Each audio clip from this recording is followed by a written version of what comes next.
네, 이번 시간에는 퀀트 측면에서 투자 아이디어를 찾아보는 시간입니다. 신영증권 이경수 연구원과 함께하도록 하겠습니다. 안녕하세요. 네, 안녕하십니까. 네, 연말이 되면 아무래도 여러 가지 포트폴리오를 바꾸는 그런 시점이 되기 때문에 퀀트 측면의 아이디어가 굉장히 중요한 시점입니다. 오늘 소개해 주실 부분 어떤 부분인가요?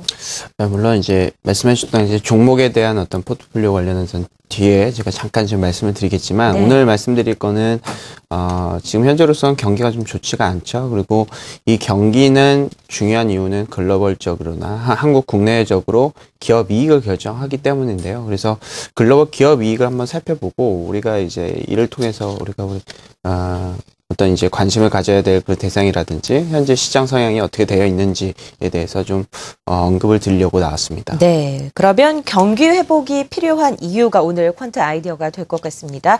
경기 회복이 돼야 기업들의 이익도 늘어나고 여러 가지로 선순환되는 흐름이 나올 텐데요. 최근 글로벌 기업들의 이익은 어느 흐름을 나타내고 있는지 그 부분부터 먼저 짚어보도록 하죠. 예, 글로벌 기업 이익이든 뭐 한국의 기업 이익이든 거의 뭐 비슷한 모습이 나타나고 있습니다. 한마디로 말씀을 드리면은 기업 이익이 횡보 내지는 소폭 개선되는 모습이 관찰이 되고 있다라고 보시면 될 것 같은데요. 이제 그래프를 하나 좀 준비를 해왔어요. 지역별 이익 모멘텀. 이익 모멘텀이라는 것은 1개월 대비해서 12개월 예상 EPS의 변화율을 얘기를 하는 건데, 얼마만큼 강도를 통해서 강도가 높아지는지 떨어지는지를 통해서 우리가 이제 기업 이익의 어떤 이제 강도를 알 수가 있다라는 것이죠. H월드라고 써 있는 게 글로벌입니다. MSCI에서 우리가 발표를 하는 그 기업 이익을 우리가 측정을 하는 건데요. 현재로서는 횡보를 하거나 소폭이 높아진 그런 모습이 관찰이 되어 있다라고 보시면 되겠지만, 지금은 일단은 이제 좀 멀어서 보이지는 않겠지만 이제 0에 상당히 좀 근접해 있는 모습입니다. 그래서 지금 이익 모멘텀이 뭐 플러스 권역에는 위치를 하고 있지만 이게 강력한 이익 모멘텀이라고 얘기하기보다는 소폭 이 개선이라든지 횡보하는 그런 모습이 관찰이 되고 있다. 그 이유는 글로벌 경기가 상당히 좀 좋지 않기 때문이다. 특히나 중국의 포지션이 상당히 좀 미국과 거의 뭐 비슷할 정도로 상당히 높고, 한국 기업이익 같은 경우에는 중국 기업이익이라든지 중국 경기에 대한 익스포저, 좀 노출도가 더 큽니다. 그래서 이런 중국 경기에 대한 어떤 우려가 지금 현재 크게 부각이 되고, 현실적으로 기업이익이 이런 경기에 대한 우려로 좋지 않다라는 것을 관찰을 할 수가 있었습니다. 글로벌 기업 이익 동향, 특히 중국 부분에서 좋지 않은 흐름을 나타냈다라고 하셨습니다. 일본 기업들의 이익 동향이 어떤지도 굉장히 궁금해지는데, 사실상 이전에 일본 기업들이 굉장히 좋지 않다는 부정적인 뉴스가 많이 나왔습니다만, 일본 기업이 오히려 이익이 좀 늘어났다라는 평가도 나오고 있습니다. 대규모 양적 완화의 효과인가요? 네, 일단은 그거에 대한 가시화된 효과라기보다는 현재로서는 기대감이 좀 반영이 되고 있는 것 같아요. 일단 국가별 1개월 이익 모멘텀 말씀해 주셨겠지만, 일단 요번에 이제 글로벌 기업 이익에서 가장 큰 특징은 일본의 기업 이익이 좋지 않았다가 12월 수치로서는 상당히 좀 높아진 측면이 있거든요. 일본 같은 경우에는 MSCI 어떤 주요국 중에서도 상당히 좀 높은 이익 모멘텀을 좀 보이고 있다. 2%에 가까운 1개월 이익이 상승했기 때문에 이런 부분은 세계 글로벌 평균 대비해서 높은 수준이다라고 보시면 될 것 같아요. 그래서 일본의 기업 이익 모멘텀이 높아졌다. 어떻게, 왜 높아졌는지에 대해서는 다음 페이지를 좀 보시면요. 일단 업종별로 저희가 브레이크다운을 좀 해봤습니다. 그랬더니 철강과 증권 업종의 이익 모멘텀이 상당히 높게 올라가는 그런 모습이 관찰이 됩니다. 일단 철강 업종, 증권 업종 이 두 가지가 일본의 기업 이익을 끌어올렸다라고 보시면 될 것 같은데요. 철강 같은 경우에는 대규모 어떤 양적 완화 정책을 통해서 어떤 이제 일본의 대지진 이후에 복구 수요가 계속해서 좀 부각이 될 것이 아닌가라는 그런 기대감이 부각이 되는 것 같고, 증권업종 같은 경우에는 12월 달에 일본의 주가는 니케이 지수는 한 12%, 13%까지 올랐습니다. 그렇기 때문에 어떤 이제 주가가 오르게 된다라면은 증권업종에 대한 어떤 브로커리지 수익이 높아지는 상황이기 때문에 이거에 대한 기대감으로 이익 모멘텀이 높아졌다라고 보시면 될 것 같고요.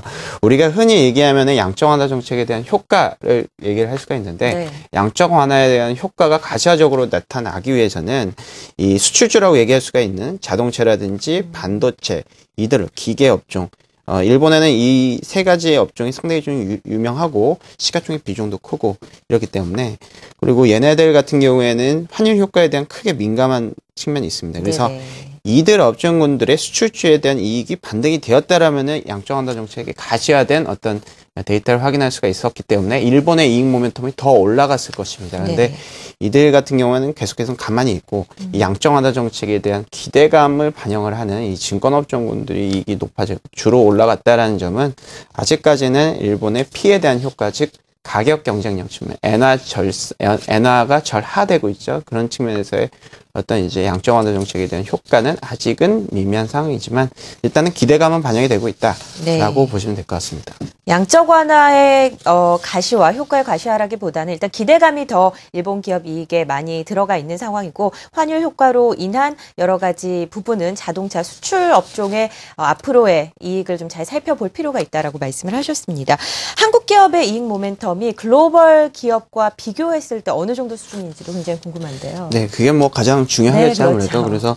그래서 살펴봤는데요. 일단은 한국과 글로벌 기업 이익 모멘텀이 뭐 이제 디커플링, 좀 차별화되어 있다라는 모습은 관찰이 되지 않았습니다. 계속해서 글로벌 경기가 좋지 않기 때문에 어떻게 보면은 좀 이제 동조화되는 경향이 좀 더 크고 글로벌적으로 기업 이익 모멘텀이 현재로서는 좀 횡보 내지 소폭 개선이라고 말씀드렸는데 한국도 그러한 그 모습과 그 비슷하다라고 보시면 될 것 같아요. 그래서 저희가 이제 한국이라든지 글로벌 11월 업종별 이익 모멘텀을 또 비교를 해봤습니다. 이것은 글로벌과 한국을 이제 비교한 이 업종별 이 그래프라고 보시면 될 것 같은데 여기서 살펴봤을 때 가장 특징적인 점은 필수 소비재 유틸리티 업종군들의 이익이 좋아졌다라는 것입니다.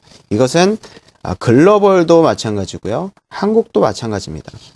이곳은 일단 현재로서는 최근에 경기가 안 좋기 때문에 원재료에 대한 가격이 상당히 좀 떨어졌습니다. 그래서 원가에 대한 부담이 좀 완화된 측면에서 이익이 개선되었다라고 보시면 될 것 같아요. 그래서 글로벌 수요가 증가를 해서 기업 이익이 좋아졌다. 경기 회복 때문에 좋아졌다라기보다는 경기 방어 업종군들 위주로 원가 하락에 대한 측면에서 반영이 된 것 같고요. 필수 소비재 유틸리티 한국뿐만 아니라 글로벌적으로 이익 모멘텀이 가장 좋았습니다. 그리고 특징적인 점은 이 반도체인데요.